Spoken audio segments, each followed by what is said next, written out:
저희가 인사청문회 하는 목적은 이재명 정부 일기 내각 그중에 이제 총리 이 후보자 인사청문회 과정을 통해서 국정 운영의 방향이 무엇이냐, 그리고 국정 운영 능력이 있느냐, 구체적으로 어떤 역량이 필요한 거냐, 주요 국정 과제에 대한 철학이 뭐냐, 이 부분에 대해서 둘째 날은 좀 집중했으면 좋겠습니다. 저도 또 이에 대해서 국민들이 관심사를 생각하고, 어제 저는 그 첫 번째 국정 과제 내지는 원칙, 내란 종식, 내란에 대한 잔재를 완전히 정리하는 원칙이 일관되게 관철된다, 이 말씀을 좀 드렸고, 두 번째는 지금 제2의 IMF라고 표현되는 그런 상황, 경제가 매우 어렵다. 지난 3년 윤석열 정부의 경제 실정, 그 문제 제기를 했었고, 그에 대한 경제 기조로서 감세 정책에 대한 문제, 그다음 적극적 재정 정책에 대한 필요성, 가계부채에 대한 고민들이 필요하다, 이런 이야기들을 어제 말씀을 드렸습니다. 오늘 또 이제 각 의제별로 쭉 이야기를 해야 되는데, 오늘 저도 언론에서 여러 가지 사설들 쓰시는 것 또는 글들 쓰시는 걸 좀 봤습니다. 근데 이제 많은 지적들 중에서 이제 개인사 공방이 좀 과도하다, 이런 지적도 있고, 그리고 저도 정치인으로서 이제 그 가족들에 대한 여러 가지 소외가 좀 있습니다. 되게 미안함도 있고 여러 가지 어려움도 있는데, 그렇다고 해서 그 국회에서 또는 청문위원이 그걸 검증하는 것 자체가 잘못됐다, 그렇게 보지는 않습니다. 검증은 검증도 해야 되는데, 그게 어느 선을 지키고 갈 거냐, 그리고 그 속에서 어느 정도 국민들의 눈높이에서 해명이 될 거냐의 문제라고 봅니다. 어제 하루 좀 지나면서 여러 가지 소외가 있었을 텐데, 어떻게 그동안에 이제 이 공방하는 과정 속에서의 후보자 입장에서 개인사 공방을 어느 정도까지 정리해야 되는 것이 적절하냐에 대한 한번 소회를 한번 이야기 한번 해주시죠. 예, 후보자. 예. 어제 청문회에 임하면서 이 자리에 청문위원들과 함께 국민 여러분이 계시다 하는 마음으로 설명드리려고 노력을 했습니다. 정책과 신상에 대한 질문이 있으셨는데 최대한도로 설명을 드렸는데, 설명이 부족한 부분이 있었다면 한편으로는 죄송하고 한편으로는 난감합니다. 몇 가지를 조금 정리한 의미에서 한번 말씀을 드려보겠습니다. 신상과 관련해서 궁금해하시거나 또는 야당 의원님들이 수상한 자금이다 이렇게 표현하시는 대부분은 아주 쉽게 정리하면, 첫째는 저에 대한 표적 사정에서 시작됩니다. 이 문제를 정리하기 위해서 기업과 당시 돈을 제공했던 기업과 검찰, 검사까지도 증언으로 할 수 있게 증인으로 불러주셨으면 했는데 안타깝게도 채택되지 않았습니다. 다행히 윤석열 씨가 포함된 우검회라는 검찰 내의 하나의 조직 같은 것들이 관련돼 있었다 하는 것들이 청문회 시작 후에 나와서 저도 다행스럽게 지켜보고 있습니다. 제 지난 한 20년간의 각종 수입은 다 그 표적 사정에서 시작된 추징, 그리고 추징과 연관된 중과산증여세, 그리고 또 이것을 갚기 위한 사적 채무, 세 가지를 갚는 데 쓰여졌습니다.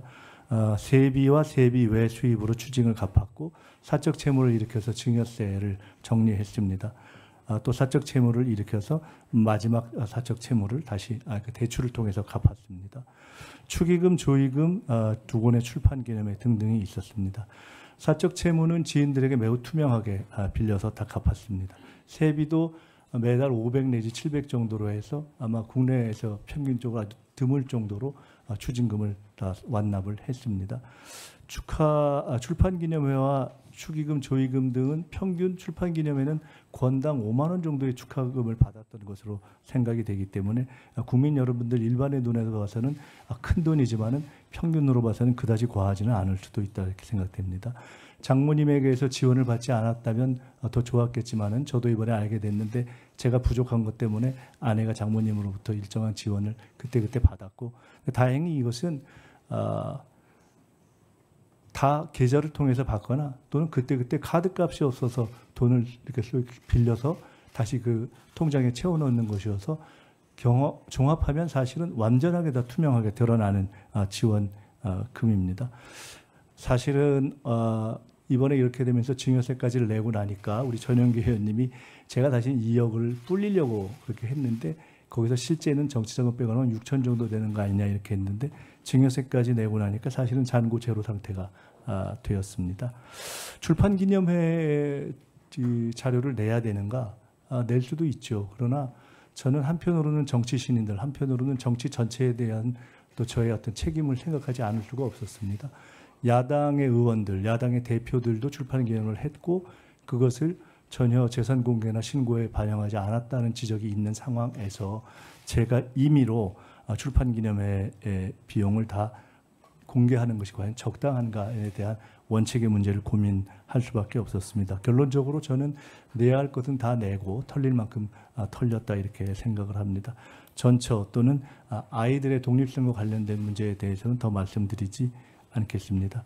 한 가지만 어제 말씀 중에 제가 마지막에 주진우 의원 부분에 대해서 말씀드린 것은 이미 과정 중에서도 드러났고 그 이전에도 드러났지만 그 이전에 공개된 자료만을 가지고도 몇 해 동안 분산돼서 전혀 한 해에 6억을 모아서 장롱에 쌓아놨다고 볼 수 없는 것이 누구의 눈에나 명백한 돈을 가지고 장롱에 쌓아놓은 것처럼 어떤 분들은 제2의 논두렁시계라고 표현할 수 있는 것을 프레임을 만들어서 계속 지적하시고 그것이 공당인 국민의힘에 의해서 현수막에 붙여지고 있는 상황이어서 청문회의 의미 자체가 무색해지는 것이 아닌가 싶은 걱정이 들어서 이런 방식은 과거에 봤던 정치검사들의 조작에 해당하는 경우에는 모르겠지만 청문회에서 통상적인 국회의원들이 하는 것은 아닌 것 같다. 그래서 이런 것들에 대해서는 적당치가 않다. 이미 저는 수사로 배당되어 있는데 동일한 케이스로 고발된 상대의 다른 경우에는 배당도 안 돼 있는 이런 상황으로 저는 보고 있기 때문에 이것이 과연 정당한가라는 데 대한 궁금증이 있었습니다. 무한 입증을 요구받는 부분에 대해서는 무한 입증을 하겠으나 적어도 소명된 부분에 대해서는 인정이 필요하고 그리고 명백하게 의도를 가지고 아닌 프레임을 가지고 하는 저는 어제는 죄송하게도 조작질이라는 표현밖에 쓸 수가 없었는데 아직까지는 더 이상의 표현을 발견하지 못했습니다. 그런 낭패감을 해결하기 위해서 노력하겠고 위원장님께 필요한 자료를 또 말씀 주시면 적절하게 제공하겠다는 말씀을 다시 드립니다.